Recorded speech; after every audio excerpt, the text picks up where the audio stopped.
A few moments later. Assalamualaikum warahmatullahi wabarakatuh. Perkenalkan, nama saya Novia Laras dari kelas 12 IPA 1. Saya di sini akan menjelaskan tentang materi pemberontakan DITII di Indonesia. Pemberontakan Darul Islam atau Tentara Islam Indonesia yang disebut dengan DITII yaitu merupakan suatu konflik politik pertama yang terjadi di Indonesia. Pasca kemerdekaan, gerakan ini menginginkan Indonesia berdiri sebagai negara Islam. Diketahui gerakan ini dimulai oleh Sukomaji Marijan Kartosuwiryo sekitar tahun 1948 sampai 1949 di Jawa Barat. Pemberontakan DITII di Jawa Barat terjadi pasca disetujuinya Perjanjian Renville pada tanggal 17 Januari 1948. DITII merasa tidak puas dengan hasil perundingan Renville, di mana wilayah Jawa Barat tidak lagi menjadi bagian dari Republik Indonesia. Berdasarkan hasil dari Perjanjian Renville, Jawa Barat menjadi wilayah Belanda dan diharuskan di Divisi Siliwangi untuk mengosongkan Jawa Barat untuk berpindah menuju Jawa Tengah. Hal ini ditolak oleh kelompok Sabilah dan Hazibullah yang mengancam akan berpindah ke Jawa Tengah. Pada 10 sampai 11 Februari 1948, Kartosuwiryo dan ONI melaksanakan konferensi umat Islam di sekitaran wilayah Tasikmalaya. Dengan hasil kesepakatan untuk mendirikan negara Islam Indonesia, yaitu NII, pada waktu bersamaan juga dibentuk Tentara Islam Indonesia, yaitu TII, sebagai gerakan perlawanan dari NII. Pada tahun 1948, ketika ibu kota Yogyakarta diserang oleh Belanda pada agensi militer Belanda II, DITII mulai melakukan propaganda dan makomando perang suci untuk melawan Belanda. TII diperintahkan untuk mewujudkan negara Islam Indonesia. Divisi Siliwangi yang sebelumnya berpindah ke Jawa Tengah kembali ke Jawa Barat untuk berperang di antara tiga pihak, yaitu TII, NII, dan Belanda. A few moments later. Pada pertengahan tahun 1949, setelah disepakati Perjanjian Roem-Royen, tercipta kekosongan pemerintahan di beberapa daerah. Momen inilah yang kemudian dimanfaatkan DITII untuk memproklamasikan negara Islam Indonesia. Upaya yang dilakukan Republik Indonesia yaitu salah satunya dengan cara konfrontasi fisik pada tanggal 8 Desember 1950. DITII resmi dianggap organisasi terlarang dan dilakukan berbagai usaha penumpasan di Jawa Barat. Pada tahun 1950, Kodam FI Siliwangi melakukan usaha intensif dengan strategi pagar betis. Operasi ini sukses menangkap Kartosuwiryo yang kemudian dihukum mati. Pemberontakan DITII di Jawa Tengah. Pemberontakan DITII di Jawa Tengah terjadi akibat pengaruh DITII di Jawa Barat. Pemberontakan di Jawa Tengah terjadi di wilayah Brebes, Tegal, dan Pekalongan dengan pemimpin yang bernama Amir Patah pada 23 Agustus 1949. 2000 years later. Penumpasan dilakukan dengan membentuk pasukan khusus bernama Banteng Rider yang akhirnya mampu menumpas DITII di Jawa Tengah. Pemberontakan DITII di Aceh. Pemberontakan DITII di Aceh dipimpin oleh ulama besar Aceh bernama Tengku Muhammad Daud Bereh. Pemberontakan dilatar belakangi oleh penurunan status Aceh menjadi karesidenan serta keinginan pusat untuk menggabungkan Aceh dengan Sumatera Utara pada tahun 1950. Sebagai reaksi dari tindakan tersebut, Daud Bereh menyatakan Aceh bagian dari DITII pada 21 September 1953 untuk menumpas pemberontakan DITII di Aceh. Pemerintah melakukan operasi militer dan perundingan hingga pada tahun 1962 tercapai kesepakatan wilayah Aceh menjadi provinsi tersendiri dan sebagai daerah istimewa.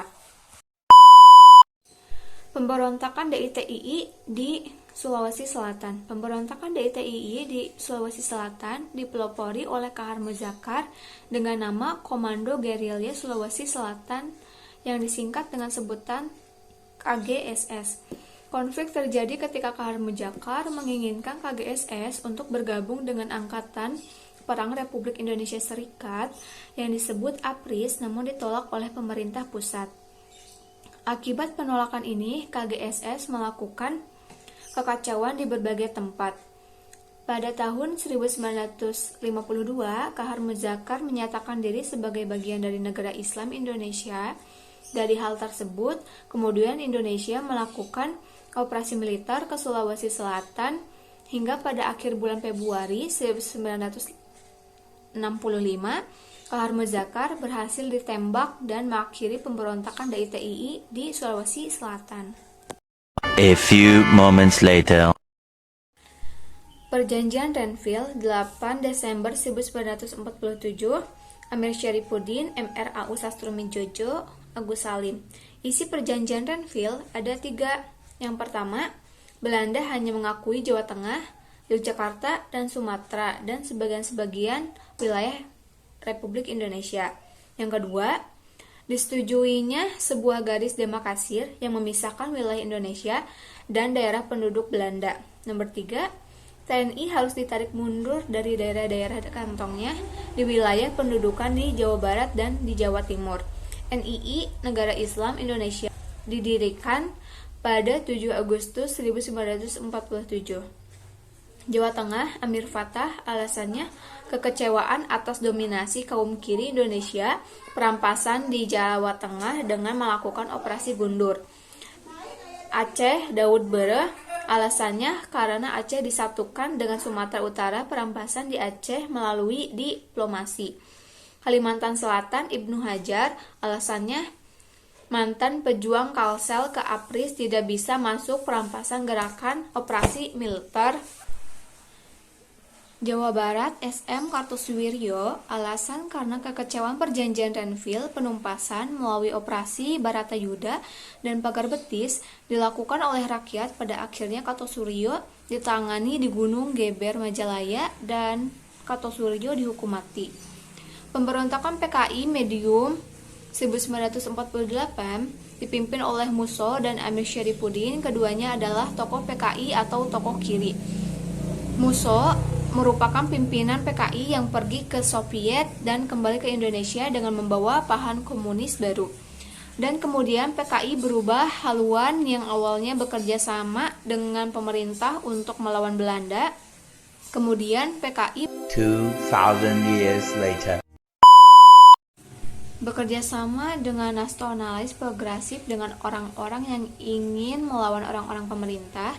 Amir Syarifuddin adalah Perdana Menteri Indonesia kedua.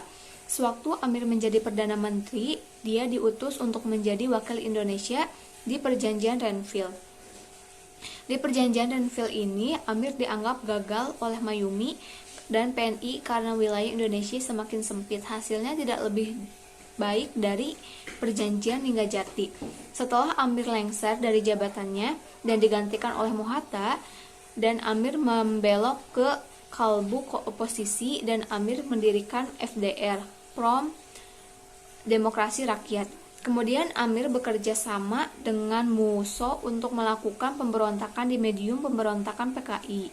Di medium difokuskan dalam hal demonstrasi, propaganda, mogok buruh dan petani. Pada tanggal 18 September 1948, PKI memproklamasikan Republik Soviet Indonesia. Di medium ini menjanjikan adanya RSI di Indonesia. Berarti ada negara di dalam negara. Akibat adanya pemberontakan ini, banyak tokoh-tokoh Indonesia yang menjadi korban.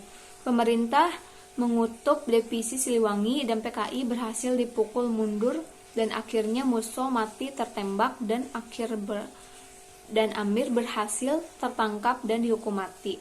Pemberontakan DITII 1942 sampai 1945, Belanda, Inggris, Amerika Serikat, Jerman.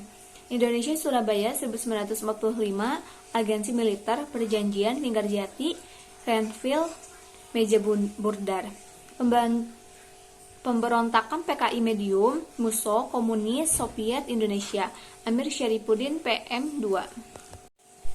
Kartosuwiryo 8 Desember 1947, Jawa Tengah, Sumatera, Yogyakarta. Yogyakarta, disetujuinya garis antara Belanda dan Indonesia, TNI harus meninggalkan pasnya NII TII Pagar Beti 7 Agustus 1949 Renville. Latar belakang dari pemberontakan DITII di Jawa Barat adalah ketidakpuasan Kartosuwiryo terhadap kemerdekaan Republik Indonesia yang kala itu masih dibayang-bayangi oleh kehadiran Belanda. Kolonial Belanda ditakutkan akan datang lagi dan menguasai wilayah Indonesia. Perundingan Renville pada 7 Januari 1948 antara pihak Indonesia dan Belanda juga menimbulkan masalah baru. Kartosuwiryo menanggapi keputusan terkait pemberian wilayah Jawa Barat sebagai bagian dari Belanda tidak mencerminkan arti kemerdekaan sebenarnya.